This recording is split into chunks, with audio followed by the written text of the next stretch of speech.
অসুস্থ দীপাকে দেখে স্মৃতিশক্তি ফিরে পেল সূর্য। হ্যাঁ বন্ধুরা, অনুরাগের ছোঁয়ার আগামী পর্বগুলোতে আমরা এমনটাই দেখতে চলেছি। দীপা যখন মানসিক হাসপাতালে একজন মানসিক রোগীকে ভর্তি করাতে এসে সূর্যর সন্ধান পেয়ে যায়, সূর্য শুধু দীপার দিকে চেয়ে থাকে।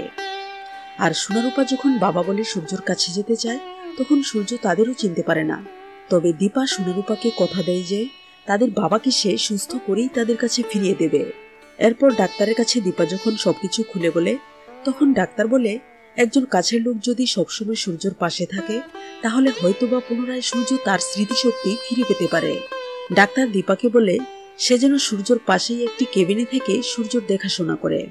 দীপা এতে খুব খুশি হয়। রাতে যখন সবাই ঘুমিয়ে পড়ে, তখন হঠাৎ রূপার ঘুম ভেঙে যায়। উঠে দেখে তার মা ঘুমের ঘরে বিলাপ করছে। রূপা দেখে তার মায়ের গায়ে প্রচন্ড জ্বর। রূপা যখন দৌড়ে ডাক্তারকে খবর দিতে যায়, তখন সূর্যর সামনে পড়ে যায় রূপা। সূর্য জিজ্ঞেস করে, কি হয়েছে তোমার? রূপা কাঁদতে কাঁদতে বলে, মা খুব অসুস্থ হয়ে পড়েছে, তাই ডাক্তার ডাকতে যাচ্ছে। রূপা বলে, মা যদি কিছু হয়ে যায় তাহলে আমাদেরকে কে দেখবে? সূর্য বলে, দেখি তো তোমার মার কি হয়েছে।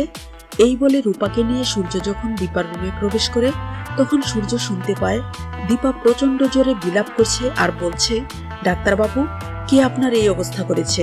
আপনি কি কোনোদিন আমাকে, আপনার সোনারূপাকে চিনতে পারবেন না? এটা শুনে সূর্যর মনে পড়ে যায়, ডাক্তারবাবু বলে তো আমাকে একজনই ডাকতো, তার মানে ও আমার পরিচিত কেউ। এভাবেই চিন্তা করতে করতে ক্রমান্বয়ে সূর্য তার হারানো স্মৃতিগুলি ফিরে পেতে থাকে।